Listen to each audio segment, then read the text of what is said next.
सुने बाबू सेठ के धंधा है।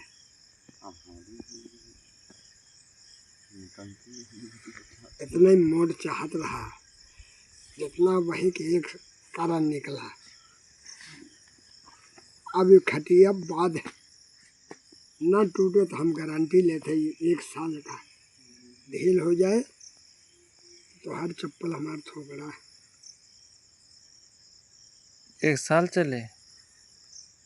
एक काट यह रहा तो तब से दिल्ली 8 हज़ार गया सब दवा में उखड़ी बोए रहे।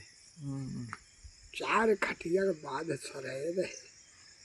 अब तक 2 खटिया बीने ही 2 खटिया बुझे फुजे गए। अब सिंगल चालू बाबे ये सब मच मच कहे जैसे गेंदा उछलाए। 12 हाथ अभी तो पातर हो गए। तो डबल कर ले डबल कहे ना पहुँचे।